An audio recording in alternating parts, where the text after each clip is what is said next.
"Dad, you're nothing but a freeloader," my son declared on Christmas night, while eating food bought with my pension. His wife agreed, her silence sharper than any blade. My chest tightened, but I whispered back, "You have until morning to leave." What happened the next day brought police to our door. Before we continue, if you love these stories, please subscribe to our channel, because that is our motivation to make better stories each day for you. And now let us know where you are listening in the comment. The front door clicked shut behind me, and Dylan's voice cut through the warm glow of Christmas lights, before I'd even removed my coat. "Finally showed up. Thought you got lost in your book sorting again." He sprawled across my leather recliner like he owned it, phone screen reflecting the tree lights, as his thumb scrolled endlessly. Didn't even glance up. 8 months of this. 8 months of coming home. To find him claiming my space, my chair, my peace. I hung my coat carefully in the hall closet, water droplets from melted snow pattering onto the hardwood. The library volunteer shift had run late. Mrs. Henderson needed help with the holiday returns, but I'd hurried through the December cold to get home for Christmas Eve. "Good evening." I stepped into the living room, adjusting my sweater. "How are preparations for tomorrow going?" Stella emerged from the kitchen archway, dish towel in hand, back deliberately turned toward me. Her blonde hair was pulled into a tight ponytail that made her look younger than 32, more like the college student Dylan had married, rather than the woman who'd been living in my house since April. "We'll handle tomorrow ourselves." Dylan's tone carried that familiar edge of dismissal. "Don't need your help." The fireplace crackled softly, casting dancing shadows across the room. I'd arranged the Christmas decorations myself 3 weeks ago, garland along the mantel. The ceramic nativity my late wife Margaret had collected piece by piece, stockings hung with care. Everything in its proper place. Everything except the family beneath them. "Everything's under control," Stella added without turning, her voice flat as winter pavement. I moved toward the fireplace, straightening a slightly askew ornament on the tree. The silver bell chimed softly at my touch. Control. What an interesting word choice. I wondered whose control she meant. "The Smiths are excited about tomorrow," Dylan continued, finally looking up from his phone. "Mary's bringing her famous potato salad." The words hit like ice water. "Smiths tomorrow. I wasn't aware we were having guests." Dylan's eyebrows lifted in mock surprise. "Oh, didn't we mention it?" "Yeah, John and Mary are coming. And Anne from next door. Tom from my old job, too." He waved his hand dismissively. "Just a few people." My fingers tightened around the ornament. "Just a few people in my house, at my table, using my dishes, drinking my wine, eating food purchased with my pension money." "When did this get decided?" "Last week sometime." Dylan shrugged, already looking back at his phone. "Stella sent out the invites." "You were probably at the library." "Of course I was at the library. I volunteered there every Tuesday and Thursday. Had for 3 years since retirement. They knew my schedule. They'd planned around my absence. The Christmas tree lights blurred slightly as I stared at them. Red, green, gold, colors that should have meant warmth and celebration. Instead, they felt like decorations. In someone else's house, someone else's life. "How many people exactly?" 6, maybe 7. Stella finally spoke. Her back still turned. "Nothing fancy." "Nothing fancy except the fancy groceries." I'd noticed appearing in my refrigerator over the past week. The expensive wine bottles on the counter. The premium turkey that cost twice what I usually spend. Dylan stretched in my chair, his feet propped on the coffee table I'd refinished myself last spring. The same coffee table that now bore water rings, from glasses he never used coasters for. "Don't worry, old man, we've got it handled." "Old man?" The phrase settled in my chest like a cold stone. 65 wasn't old. Retired wasn't useless. This was still my house, my home, my life, wasn't it? I straightened another ornament. This one a small wooden angel Margaret had painted herself. The delicate brush strokes reminded me of her careful hands, her gentle way of making everything beautiful. She would have been gracious about unexpected guests. She would have smiled and welcomed them, and somehow made magic happen. But Margaret wasn't here. Hadn't been here for 4 years. And I wasn't Margaret. "Well," I said quietly, "I suppose I should get out of your way then." "Good idea." Dylan's attention had already returned to his phone. "We've got last-minute stuff to finish." I stood there for another moment, watching my son scroll through whatever absorbed him. More than basic courtesy, watching my daughter-in-law move efficiently through my kitchen. Like she was the homeowner, listening to the fire crackle in the fireplace, where I had spent countless quiet evenings, reading, thinking, remembering. The stairs creaked under my weight as I climbed them, each step taking me further from the life happening in my living room, and closer to the refuge of my bedroom. Behind me I heard Stella's voice, though not her words, something about tablecloths and seating arrangements. My hand found the banister. Margaret had polished every Saturday for 23 years. The bedroom door closed with a soft click, muffling the voices downstairs. I stood there for a moment, hands still on the doorknob, listening to the muted sounds of preparation happening without me.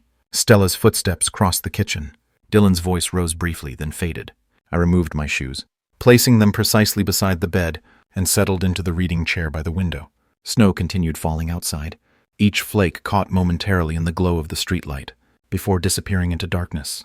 The Johnsons' house across the street blazed with Christmas lights, multicolored strands outlining every window, every door frame, an inflatable Santa waving mechanically from their front yard. My desk drawer slid open with the familiar scrape of wood against wood. Inside, beneath retirement papers and utility bills, lay the photo albums I rarely touched anymore. Margaret organizing them had been one of her quiet joys. Everything chronological, labeled, preserved. The first album fell open to our wedding day. Margaret in white lace, radiant despite the courthouse setting, we'd chosen for budget reasons. My younger self stood beside her in a borrowed suit, both of us grinning like we'd won the lottery. In a way, we had. I turned the page. Dylan at 6 months, chubby cheeks and bright eyes, reaching for the camera with tiny fists. Margaret had captured every milestone. First steps, first words, first day of school. Dylan building blanket forts in this very room when he was 8. Dylan at graduation, cap slightly askew, diploma held high, pride beaming from every pore. The next photo stopped me cold. Dylan at 25, the year he'd gotten the assistant manager position, at the furniture store. He'd called that night, voice electric with excitement. "Dad, I did it. I'm finally getting somewhere." Where had that young man gone? The one who'd worked double shifts, who'd saved for months to buy Stella's engagement ring, who'd spoken about building a life instead of borrowing one. 8 months ago, he'd shown up at my door, with 2 suitcases and a sob story about temporary setbacks. "Just for a couple weeks, Dad, until we get back on our feet." The furniture store had laid him off in March. Budget cuts, they'd said. Stella's hours at the salon had been reduced to part-time. They'd maxed out their credit cards, keeping up appearances. That car payment on Dylan's truck, the apartment rent. Dinners out 3 times a week, because Stella claimed she was too tired to cook. I'd said yes, of course. They were family. You help family. But help was supposed to be a bridge, not a permanent residence. Downstairs, something heavy dropped. Stella's voice carried up, sharp with irritation. Dylan's response was muffled but dismissive. The same tone he'd used with me earlier, the same tone he'd been using for months. I reached for the small notebook I kept in the drawer. Margaret had teased me about my lists, my calculations, my need to track everything. "You engineer the grocery shopping, Jasper," she'd laughed. But the numbers didn't lie. Utility bills up 37% since April. Grocery costs doubled. Water usage tripled thanks to Stella's hour-long showers, and Dylan's insistence on running the dishwasher daily, whether it was full or not. Last week, I'd seen the credit card bill Dylan left on the counter. $250 at the electronics store, $300 at the mall. While I clipped coupons and bought generic brands to make ends meet, he was purchasing wireless headphones and designer jeans. The notebook pages filled with calculations. 8 months of increased expenses. 8 months of watching my retirement savings dwindle, while supporting 2 adults who seemed to have forgotten what responsibility meant. Margaret's photograph smiled at me from the album. She'd always seen the best in Dylan, defended his choices when I worried about his spending habits, or his tendency to take shortcuts. "He's finding his way," she'd said. "Everyone finds their way differently." But this wasn't finding a way. This was taking the easy path, the one paved with someone else's sacrifices. A door slammed downstairs. Dylan's voice rose, not quite loud enough to make out words, but clear enough to convey frustration. Stella's response was sharper. I closed the photo album and returned it to the drawer. The notebook went back too, alongside the growing stack of evidence, that my generosity had become an enablement, that my son had mistaken kindness for weakness. The bedroom felt smaller somehow, cramped by the weight of realization. My sanctuary had become a retreat, my own home, a place where I hid, from people who should have been grateful for my help. Outside, the snow continued falling. The Johnsons' mechanical Santa waved cheerfully at no one in particular. Across the neighborhood, families were finishing their Christmas Eve preparations, gathering around trees, sharing anticipation for morning. I was spending mine calculating the cost of my own kindness. The house grew quieter as the evening wore on, but the quiet felt different now. Not peaceful, expectant, like the pause before a storm. I changed into pajamas, brushed my teeth, completed the small rituals that had anchored my days since Margaret's death. Routine had been my salvation then, the thin thread that held life together, when grief threatened to unravel everything. Now routine felt like surrender, a quiet acceptance of being pushed to the margins of my own life. The bed welcomed me with familiar comfort, but sleep felt distant. Downstairs, footsteps crossed the floor. A cabinet door closed. The refrigerator hummed open and shut. Dylan and Stella were still awake, still planning their party, their celebration, in my house with my resources at my expense. Tomorrow would bring guests I hadn't invited, conversations I hadn't chosen, a performance of family happiness, while my actual family treated me like a landlord, and not even a respected one. The snow tapped gently against the window, and I listened to it like a countdown. Christmas morning arrived, with the sound of clattering pans and running water. I woke naturally, no alarm needed. My internal clock had kept engineer's hours for 40 years. Through the bedroom window, snow covered the yard in pristine white, unmarked, except for rabbit tracks near the fence. The hallway was warm as I descended the stairs, heated by kitchen activity below. Stella's voice drifted up, talking to someone on the phone about timing and side dishes. Her tone was animated, more energetic than I'd heard in months. Told them 7 sharp. Yes, Mary, I know your potato salad needs to chill. Just bring it whenever. I reached the kitchen doorway and stopped. The scene before me looked like preparation for a restaurant opening, not a casual Christmas dinner. Stella stood at the stove, phone pressed between her shoulder and ear, simultaneously basting what appeared to be a 20-tumbler turkey, and stirring something in a large pot. The countertops groaned under an array of dishes I didn't recognize. Crystal serving bowls, silver platters, cloth napkins still in their packaging. "Good morning," I said. She glanced over her shoulder, barely pausing in her orchestrated dance between oven and stovetop. "Morning, coffee's fresh." The dining room table, visible through the archway, had been transformed. My simple oak table now wore a cream tablecloth I'd never seen before. Place settings for 8 people gleamed under the chandelier. The good china I'd stored in the attic since Margaret's funeral, apparently retrieved and arranged without my knowledge. 8 people, not 6 or 7, as Dylan had mentioned. 8. "Stella, how many people did you invite?" "Dylan handled the invitations," she said. She didn't turn around this time, focused on arranging what looked like 3 different types of bread in a wicker basket. I counted place settings again. 8 plates, 8 sets of silverware, 8 wine glasses. The centerpiece, an elaborate arrangement of pine boughs, red berries, and gold ribbon, cost more than I typically spent on groceries in a week. It would have been nice to know the exact number. It's Christmas, friends are coming. Her tone suggested the conversation was over. The refrigerator revealed more surprises. 2 bottles of expensive wine, a cheese platter covered in plastic wrap, shrimp arranged on a serving tray. The vegetables were premium quality. Asparagus bundles tied with twine, baby potatoes, ingredients for what appeared to be homemade cranberry sauce. Dylan emerged from the living room, hair tousled, wearing the same clothes from yesterday. He headed straight for the coffee pot without acknowledging me. "Your mother and I used to cook Christmas dinner together," I said to his back. "Simple meal, just family." "Well, this isn't just family anymore." He poured coffee into my favorite mug, the blue ceramic one Margaret had given me for my 60th birthday. "We thought you'd want to celebrate properly."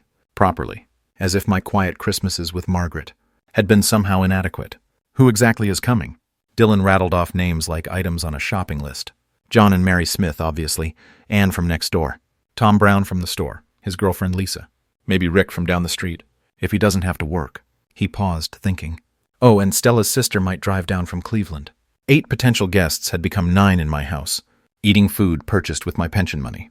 This seems like quite an undertaking for a casual Christmas dinner. Stella finally turned around, wooden spoon in hand, face flushed from kitchen heat. "We wanted to do something special. Show people how grateful we are for—" She gestured vaguely around the kitchen. "For everything. Grateful."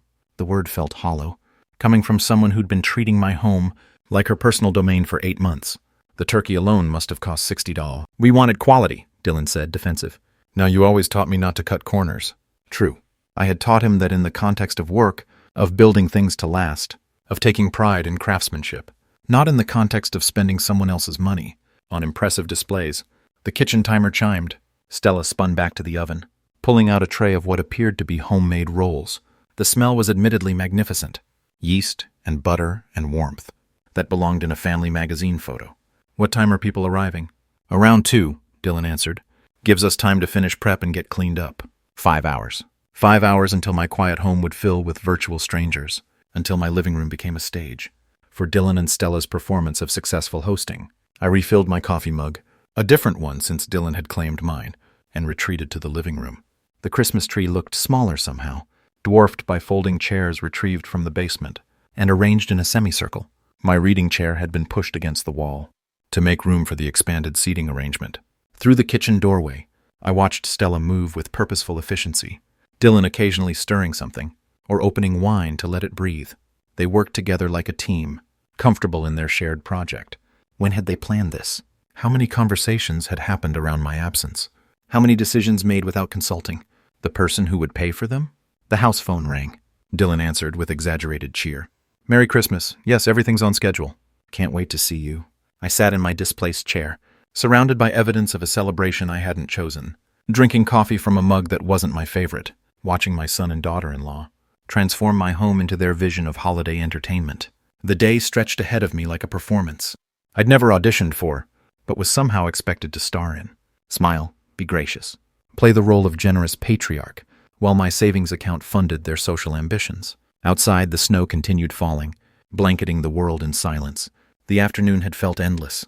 I'd retreated to my study after the kitchen discovery, trying to read, trying to focus on anything other than the elaborate performance being orchestrated in my own home. But the sounds of preparation filtered through every wall. Running water, clattering dishes, Stella's voice directing some invisible production. The doorbell rang at exactly 6:00. I rose from my chair, straightening my sweater, and walked to the front door. Through the frosted glass, I could see two figures bundled in winter coats. My hand hesitated on the doorknob for just a moment before turning it. "Jasper!" Mary Smith beamed at me, her arms laden with a covered dish and a bottle of wine wrapped in festive paper. Behind her, John stamped snow from his boots on the porch mat. "What a wonderful home. Thank you for inviting us." The words hit like a physical blow. "Thank you for inviting us to my own house. This is, of course, please come in." I stepped aside, forcing my face into what I hoped resembled warmth. Mary bustled past me into the foyer, John following with the quiet evening air clinging to his coat. They began removing their coats, and I took them automatically, hanging them in the hall closet I'd organized 30 years ago. As I arranged their winter wear beside my own jacket, I wondered when I'd become a guest in my own home. "Oh, it smells absolutely divine," Mary's voice carried from the living room. "Stella must be an amazing cook." I followed them in, watching Mary's eyes take in the Christmas decorations, the family photos on the mantel, the carefully arranged furniture. Everything bore the marks of long habitation. My books on the shelves, my reading glasses on the side table, the throw pillows Margaret had embroidered, positioned exactly where I'd left them. "Actually, Stella does the cooking," I said carefully. The doorbell chimed again. Ann Wilson stood on the porch, a plate of homemade cookies balanced in her hands, her face bright with seasonal cheer. "Merry Christmas, dear." She stepped inside without waiting for invitation, the familiarity of a longtime neighbor. "I brought my sugar cookies. Dylan said they were your favorites." Dylan said. When had my preferences been discussed with neighbors? In conversations I wasn't part of? "That's very thoughtful," I managed, taking the cookies and leading her to the living room. The space filled quickly with winter coats and cheerful voices. Tom Brown arrived last, carrying a case of beer, and looking around appreciatively. "Dylan, you've got a beautiful place here," he called toward the kitchen, though Dylan was nowhere to be seen. "Thanks for having me." I moved through the room, offering drinks from my own bar cart, knowing instinctively where glasses were kept, which bottle of wine to uncork. Each action marked me as the home's owner. Yet the guest comments painted Dylan as host. "You've decorated so beautifully for Christmas." Mary settled into the sofa, wineglass in hand. "These ornaments look like family heirlooms." "I've always loved the holidays in this house," I replied, the truth slipping out before I could stop it. John looked up from examining the family photos on the mantel. "How long have you and Dylan lived here together?" The question hung in the air like smoke. I felt every eye in the room turn toward me, waiting for an answer that would either maintain Dylan's fiction or expose it. "Well, it's complicated," I said finally. Before anyone could ask for clarification, footsteps thundered down the stairs. Dylan appeared in the living room doorway, freshly showered and dressed in the expensive shirt I'd watched him buy last month with money he didn't have. "Sorry I'm late getting down here."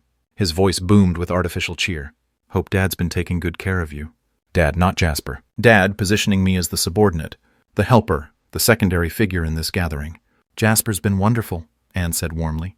"Such a gracious host." Dylan's smile didn't waver, but something flickered behind his eyes. "Well, he certainly knows his way around the house." The comment drew chuckles from guests, who didn't understand its barb. Of course I knew my way around the house. It was my house. Tom raised his beer in Dylan's direction. "Great place you've got here, man.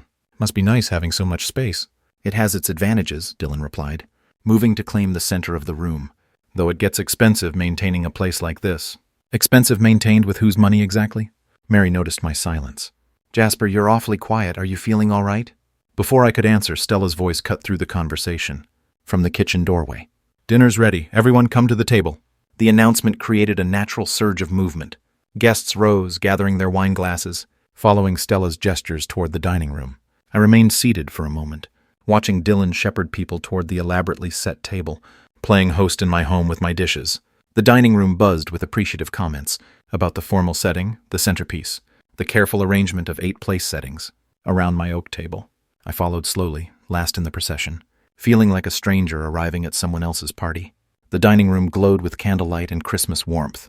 My oak table, which had hosted countless family meals, over 23 years with Margaret, wore an elaborate cream tablecloth I'd never seen before. The good china, stored in the attic since Margaret's funeral, gleamed under the chandeliers she'd picked out.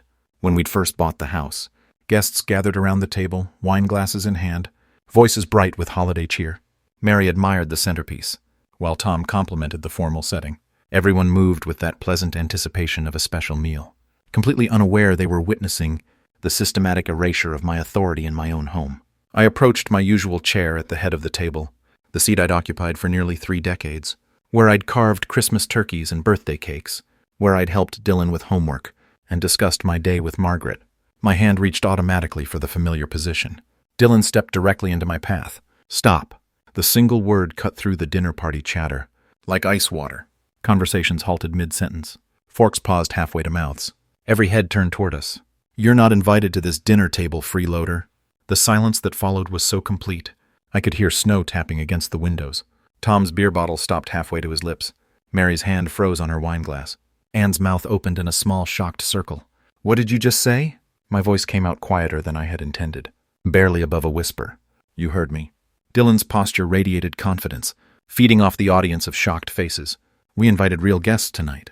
Oh my. Mary's whispered words barely broke the silence. I stood frozen, hands still extended toward my chair, while my 35-year-old son blocked my path. Like a bouncer at an exclusive club, the room felt smaller suddenly, the walls pressing closer, as every eye focused on this moment of public humiliation. Maybe we should, Anne started, her voice trailing off uncertainly. No, stay. Dylan's interruption was sharp, commanding. He needs to hear this. Stella appeared in the kitchen doorway, dish towel in her hands, watching the scene unfold. When our eyes met, she gave an almost imperceptible nod. Silent support for her husband's public degradation of his father. The Christmas tree lights from the living room cast colored shadows through the archway. Red and green and gold dancing across faces frozen in disbelief. The formal table setting, my china, my silverware, my dining room, had become a stage for family warfare. John cleared his throat uncomfortably. Son, he's your father. A father who doesn't deserve respect. Dylan's voice rose, gaining strength from the shocked attention. All day long he sits around, does nothing, acts like he owns the place, acts like I own the place, because I do own the place. Tom shifted in his chair, looking toward the front door, like he was calculating escape routes. Maybe we should leave. Don't leave because of him. Dylan waved dismissively in my direction, treating me like an unwelcome intruder who'd crashed his party. This is our dinner party. Our dinner party in my house with my dishes, purchased with my pension money. Mary reached toward Dylan's arm, her maternal instincts kicking in. Dylan, please, maybe we shouldn't. It's Christmas. No. His response was sharp enough to make her flinch. He needs to know his place. All day long he sits around, does nothing. While I volunteered at the library, maintained the house, paid the bills, and subsidized their lifestyle with my retirement savings. The candles flickered in their crystal holders, Margaret's candles from Margaret's holders on Margaret's table. She would have been horrified by this public spectacle. This violation of everything she'd taught Dylan about respect and family. Dylan, Anne's voice carried the weight of motherly disappointment. This is making everyone uncomfortable. He's made me uncomfortable for months. Dylan's gestures became more animated, feeding off the tension in the room. Living here like he owns the place. Living here like I own the place. The irony was so complete it almost made me laugh. Almost. The silence stretched between us, thick with shock and embarrassment.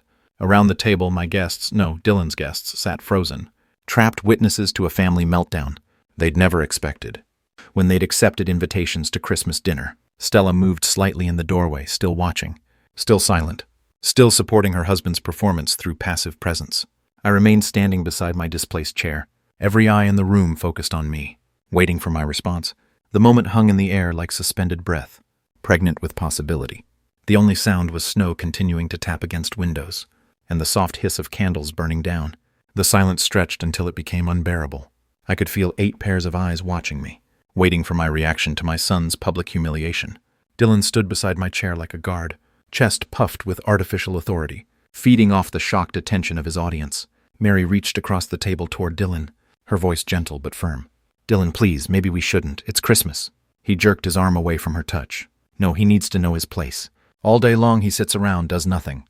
John pushed back slightly from the table, his diplomatic instincts engaging. Son, he's your father. A father who doesn't deserve respect. Dylan's voice carried across the dining room, bouncing off walls that had heard 40 years of family conversations, but never anything like this. Living here like he owns the place. Anne shifted uncomfortably in her chair, her motherly features creased with concern. This is making everyone uncomfortable. He's made me uncomfortable for months. Dylan spun toward the guests, treating them like a jury he needed to convince. Every day I come home and there he is, sitting in my living room, reading my books, watching my television. My living room, my books, my television. Each possessive pronoun was like a physical blow. Tom Brown set down his beer bottle with deliberate care, the small sound echoing in the tense silence. Maybe we should leave. Don't leave because of him. Dylan's voice cracked with desperation now, as if he sensed his performance wasn't convincing his audience. This is our dinner party, our house, our life. But Mary wasn't buying it.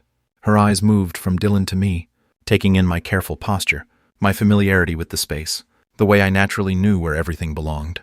Jasper, she said quietly, whose house is this? The question hung in the air like a sword. Dylan's face flushed red. We all live here together. It's complicated. No, Mary said, her voice gaining strength. It's not complicated. Whose name is on the deed? That doesn't matter. Dylan stammered, his confident facade cracking. John stood slowly, his height giving him authority. In the suddenly charged room.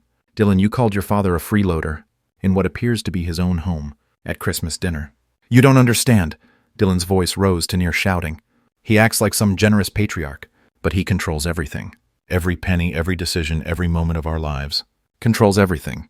While he and Stella spent my money on designer clothes and elaborate dinner parties. Anne's voice cut through Dylan's mounting hysteria. How long have you been living here? We're not. Dylan looked wildly between his guests, realizing his carefully constructed narrative was collapsing. 8 months, but it was supposed to be temporary.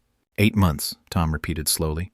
Rent-free? Stella finally spoke from the doorway, her voice barely above a whisper. We're getting back on our feet. On whose feet? Mary's question was surgical in its precision. Who pays the mortgage? The utilities? The food for this dinner? The questions came like arrows, each one finding its mark. Dylan's face cycled through emotions. Anger, embarrassment, desperation, rage. He looked around the table at faces that had started the evening friendly and were now filled with dawning understanding. You all don't understand, he exploded. It's not that simple. Life is complicated. What's complicated, John said quietly, is disrespecting your father in his own home, in front of guests he didn't invite. Dylan's performance was unraveling thread by thread. The authority he tried to project through volume and aggression was being demolished by simple questions and quiet observations. He's controlling. He makes us feel like children. You're acting like children, Anne said, her grandmother's voice carrying the weight of decades, watching family dynamics. Grown adults should pay their own way. The words hit Dylan like physical blows, his face contorted with fury, the mask of successful host completely abandoned now. Don't you lecture me. You don't know what it's like. I know what respect looks like, Mary said firmly, and this isn't it. Dylan whirled toward me, his finger pointed like a weapon. Look at him just standing there acting like the victim. I remained still, letting his words hang in the air, letting the guests see exactly who was creating this scene, who was destroying Christmas dinner, with accusations and rage. The contrast was stark. Dylan's mounting hysteria against my controlled silence, his desperate justifications against my dignified stillness. The dining room had become a courtroom, and the jury was reaching its verdict. The dining room held its breath. Dylan stood triumphant beside my chair, chest heaving from his emotional performance, while 8 pairs of eyes waited for my response to his accusations. He'd painted me as the villain, the controlling patriarch, the burden in his narrative. I turned away from him completely. Freeloader. I spoke directly to the guests, my voice carrying the measured precision of 4 decades in engineering. Dylan, remind our guests who pays for this house. That's not important. His voice cracked slightly, the first hint that his confidence was manufactured. Who bought the food for tonight's dinner? I continued, still addressing Mary, John, Anne, and Tom, as if Dylan weren't worth acknowledging. Who pays the electricity keeping these lights on? The gas heating this room? The water in those wine glasses? John shifted uncomfortably in his seat. Mary's eyes moved from Dylan to me, pieces of a puzzle beginning to align. You're embarrassing yourself. Dylan's interruption sounded desperate now, less commanding. I gestured toward his feet. Those $300 sneakers you're wearing? Are those my fault too? Dylan's face flushed red. Stop it! The designer jeans, the expensive watch. My voice remained level, factual. 8 months of groceries, utilities, insurance premiums. Should I get the receipts? You don't understand. Dylan spun toward the guests, seeking allies who were no longer listening to him. He controls everything. Mary set down her wineglass with deliberate care. Dylan, whose name is on the deed to this house? The question landed like a physical blow. Dylan's mouth opened, closed, opened again. This is his house, Anne said quietly, the realization dawning in her voice.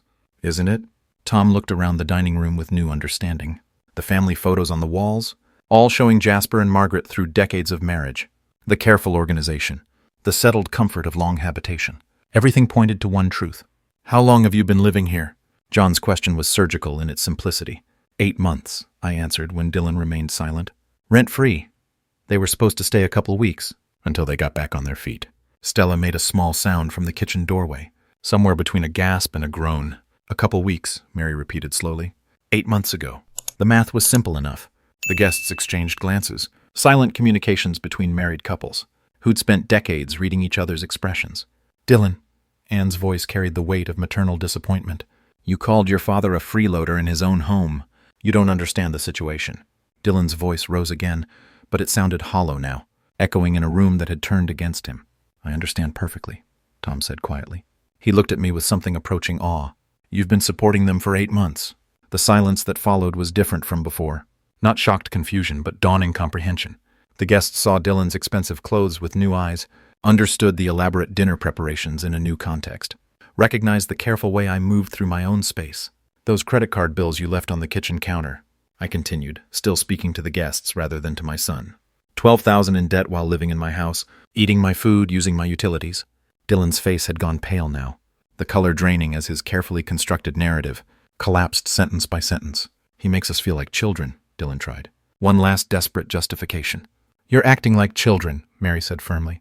Grown adults should pay their own way. The words hit Dylan like a physical blow. He staggered slightly, looking around the table, at faces that had started the evening friendly, and were now filled with disgust. John stood slowly, his height giving him authority. In the suddenly changed room. I think we've heard enough. The dining room that had begun the evening, as a stage for Dylan's performance of successful hosting, had become a courtroom, and the jury had reached its verdict. Dylan looked wildly between his guests, seeking support that was no longer there, understanding that his humiliation was now complete and public. This isn't over, he whispered, but the words carried no weight. In a room that had already dismissed him, Dylan's whispered threat hung in the air, for exactly 3 heartbeats before he exploded. His chair scraped violently against the hardwood as he shot to his feet, the sound like fingernails on a chalkboard. His fists slammed into the oak table, making dishes jump and wineglasses tremble. Enough! The word erupted from him with such force that Anne flinched backward. Mary's hand flew to her chest. Tom half rose from his seat, protective instincts engaging. Go to your room right now. The command was meant to humiliate me in front of the guests, to reassert dominance through volume and aggression. Dylan pointed toward the staircase, like a parent disciplining a disobedient child. I remained perfectly still. The contrast was stark in the candlelit dining room. Dylan's face red with rage, gesturing wildly, while I stood calm and unmoved beside the chair he'd blocked me from. The guests sat frozen, witnessing something that went beyond family disagreement, into the realm of public breakdown. John cleared his throat.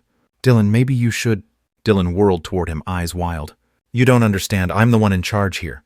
This is my house. But the words sounded hollow now, desperate. Everyone in the room knew the truth. Dylan. Mary's voice was soft, concerned. Please sit down. I won't sit down in my own dining room.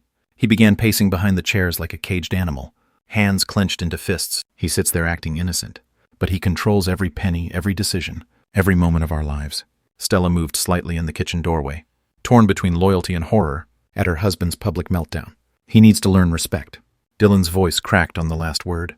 Go upstairs now. The silence that followed was profound. 8 people holding their breath, waiting to see how this moment would resolve. I waited until the echo of his shouting faded completely, before I spoke. You have until morning to move out. My voice was quiet, measured, final. No anger, no emotion, just simple statement of fact. The words hit Dylan like a physical blow. His mouth fell open. The pacing stopped. What? The question came out strangled. We're not going anywhere. You have until morning. You can't make us leave. I turned to face him directly, for the first time since his outburst began. This is my house. The simplicity of the statement was devastating. No arguments, no justifications, no negotiations, just truth. Dylan's face cycled through emotions. Shock, rage, disbelief, panic. You can't. We don't have anywhere. It's Christmas. You should have thought of that before you called me a freeloader. At my own dinner table, the guests sat transfixed, watching the complete destruction of Dylan's world in real time. Tom reached for his wife's hand under the table. Mary covered her mouth with her fingers and looked like she might cry. Please. Dylan's voice broke completely. Dad, please, we can talk about this. But I was already moving toward the staircase, my decision made and communicated. The dining room that had been a battlefield minutes earlier now felt like a courtroom after sentencing. Until morning, I repeated it without looking back. Behind me, the silence stretched like a held breath, broken only by the soft sound of my footsteps on the stairs, and someone, maybe Stella, beginning to cry. The Christmas dinner that Dylan had orchestrated to prove his authority had become his complete undoing, and it wasn't even 8 o'clock yet. The staircase creaked under my weight as I climbed away from the wreckage of Christmas dinner. Each step took me further from Dylan's breakdown and closer to the sanctuary of my bedroom. Behind me, the dining room had erupted into hushed, frantic conversation, voices overlapping as guests tried to process what they'd witnessed. My bedroom door closed with a soft click, sealing me away from the chaos below. I stood for a moment with my back against the door, listening to the muffled sounds filtering up through the floor. Dylan's voice high and panicked, Stella crying, the scrape of chairs as people moved. I removed my dinner jacket, hanging it carefully in the closet, beside suits I'd worn to Margaret's funeral, to Dylan's graduation, to retirement parties and birthday celebrations. The ritual of putting away formal clothes felt symbolic somehow, shedding the costume of a performance I'd never auditioned for. The chair by the window welcomed me like an old friend. From here I could see the driveway, the street, the normal Christmas lights twinkling in neighbors' windows. The world outside continued its holiday celebration, oblivious to the family drama that had just imploded in my dining room. Car doors slammed in the driveway. Engines started. One by one, the guests were fleeing the disaster Dylan had created. I watched headlights sweep across the snow as Tom's car backed out, followed by John and Mary's sedan. Anne's porch light flickered on across the street as she hurried home, probably eager to distance herself from the evening's ugliness. The house grew quieter as the exodus continued. Downstairs, voices rose and fell. Dylan and Stella having what sounded like an argument. Something crashed. Maybe a plate being slammed down too hard. Then Stella's voice again, pleading, reasoning, trying to salvage something from the wreckage. 35 years I'd waited for him to act like an adult. 35 years of watching him take shortcuts, make excuses, expect others to clean up his messes. Margaret had always believed he'd eventually mature, find his way. Give him time, she'd said. He'll figure it out. But time had run out. 8 months of supporting him financially, while he treated me like an intruder in my own home.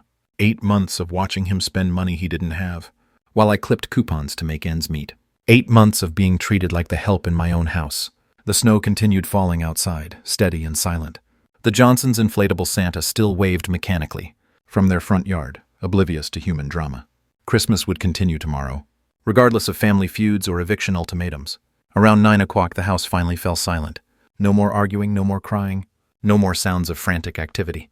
Either Dylan and Stella had exhausted themselves, or they'd retreated to the guest room to plan their next move. I settled deeper into my chair, feeling something I hadn't experienced in months. Peace, the familiar comfort of my own space, my own thoughts, my own decisions, without interference or judgment. Tomorrow would bring consequences. Dylan would test the ultimatum, probably believing I didn't have the resolve to follow through.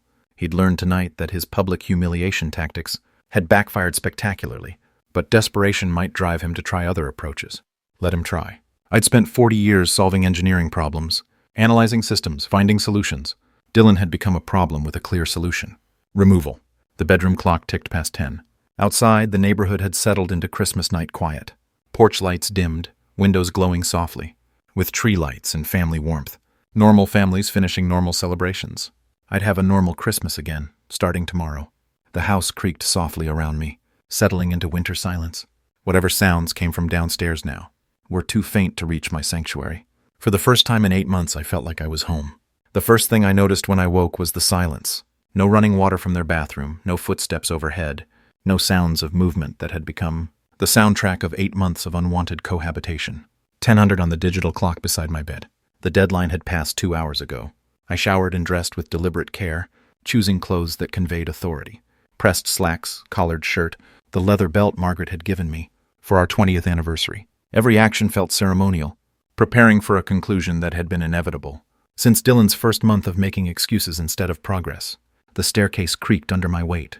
As I descended into the aftermath of last night's disaster, sunlight streamed through windows I hadn't bothered to close the curtains on, illuminating the wreckage of what was supposed to be Christmas dinner. Wine glasses sat abandoned on every surface, some still containing dregs of expensive wine, purchased with my pension money. Plates with congealed gravy and cold turkey dotted the dining room table like evidence in a crime scene. The good china, Margaret's china, looked violated somehow, stained with the residue of family warfare. Dylan's leather jacket hung over the back of my reading chair, the price tag of $200 etched in my memory, from the day I'd watched him buy it. Stella's cosmetics were scattered across the bathroom counter upstairs, her expensive face creams and serums claiming territory, like a small invasion. I made coffee in a kitchen that still smelled of last night's turkey, listening for any sounds from the guest bedroom. Nothing. They were sleeping in, confident in their assumption that the old man had been bluffing. 35 years of watching me bend, compromise, and accommodate had taught them I was all bark and no bite. The morning felt different than yesterday's tense anticipation. No anxiety, no second guessing. The decision had crystallized during the night into something clean and final. They'd had their chance to leave with dignity. They'd chosen defiance instead. I settled at the kitchen table with my coffee, positioning myself with a clear view of the hallway leading to their bedroom. The house felt larger somehow, as if removing the weight of their presence had opened up space I'd forgotten existed. Through the window I could see the Johnsons across the street, hanging Christmas lights they'd apparently forgotten to put up before the holiday. Normal people having normal problems, not hosting adult children, who called them freeloaders in their own homes. The coffee was good, the expensive blend Dylan had insisted on buying. Another small irony in a situation full of them. I'd drink the rest of it after they were gone. A small victory toast, with ingredients purchased using my generosity, and thrown back in my face. Clock hands moved with mechanical precision toward 11. Still no sounds from upstairs. Still no acknowledgement that they'd missed the deadline. Still no signs of packing or preparation. Their silence was its own form of communication. A bet that I lacked the resolve to follow through on my ultimatum. They were about to learn how expensive that bet would prove to be. At exactly 11 o'clock, floorboards creaked overhead. The sound of feet hitting the floor, muffled conversation. The toilet flushing. Finally awake and probably discussing strategy for managing the aftermath of last night's explosion. I remained seated with my coffee, waiting, patient as I'd been for 8 months, but with an entirely different purpose now. Dylan appeared at the bottom of the stairs, wearing the silk pajamas Stella had given him for his birthday. $70 pajamas. I remembered the receipt. His hair was disheveled, but his posture carried the casual confidence of someone who believed the storm had passed. "Morning, Dad." He padded into the kitchen, bare feet slapping against tiles I'd installed myself 15 years ago. "Coffee smells good." I watched him pour a cup using the mug Margaret had painted in her ceramics class, the one with "World's Best Husband" in her careful script. Another small violation in a series of violations. "Sleep well?" I asked eventually. He leaned against the counter, affecting the pose of someone who belonged there. "Last night got pretty heated. You know how holidays can be. Everyone's stressed, emotions running high." The dismissal was practiced, polished, reduced the previous evening's public humiliation to holiday stress, family tensions, nothing more serious than a disagreement over football teams or dinner timing. "Pretty heated," I repeated. "Exactly, but it's Christmas morning. Well, the day after Christmas." He gestured with his mug toward the living room, where wrapping paper from gifts they'd bought with my money still littered the floor. Time to move past it.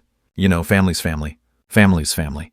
The phrase that had covered 8 months of financial exploitation and emotional manipulation. "So everything's fine now?" I asked. "Of course it's fine." Dylan settled into the chair across from me, comfortable in his assumption that yesterday's consequences had evaporated with dawn's light. "We had a fight. Happens to everyone. Everything's fine now." I took a sip of coffee, studying his face over the rim. Confident, relaxed, already planning how to smooth over the damage, with his friends who'd witnessed his meltdown. The art of making problems disappear, through charm and selective memory. "Fine will be when you've moved out." The words dropped into the kitchen, like stones into still water. Dylan's confident expression flickered just for a moment, before reassembling itself. "Dad, come on.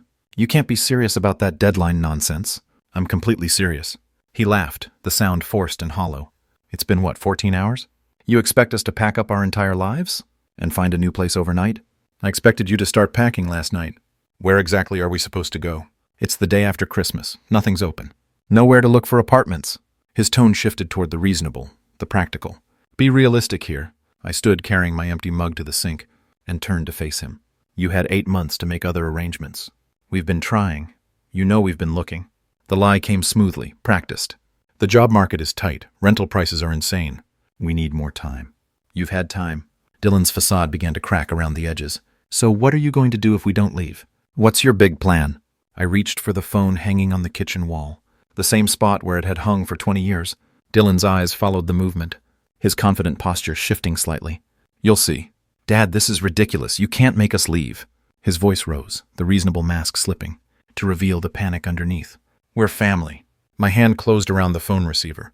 Dylan stared at me, finally beginning to understand that his practiced manipulations weren't working, that the old patterns of guilt and obligation had been permanently broken. Stop, he said quietly. Just stop and think about this. But I'd been thinking about it for 8 months. I'd been thinking about it all night. The time for thinking was over. The police arrived in exactly 23 minutes. Faster response time than I'd expected for a civil matter.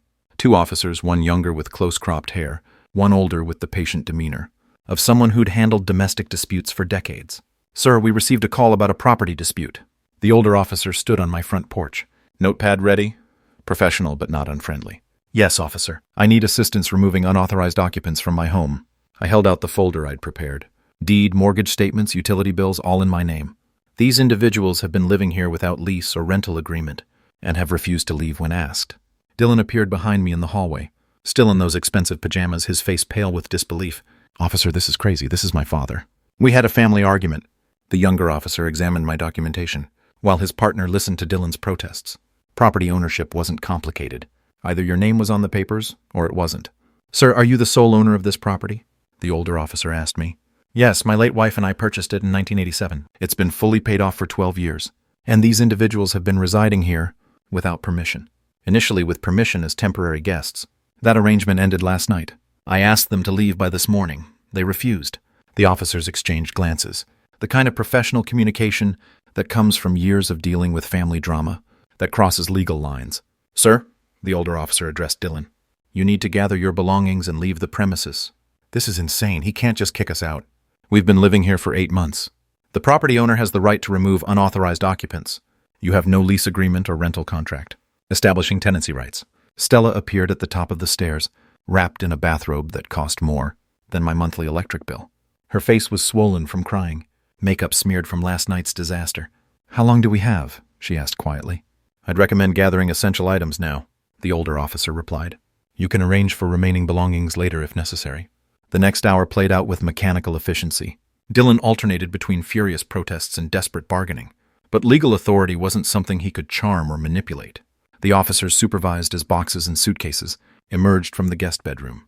As Stella gathered cosmetics from the bathroom, 8 months of gradual invasion was reversed in 60 minutes. Neighbors emerged onto porches and peered through windows. Suburban curiosity drawn by official vehicles and public drama.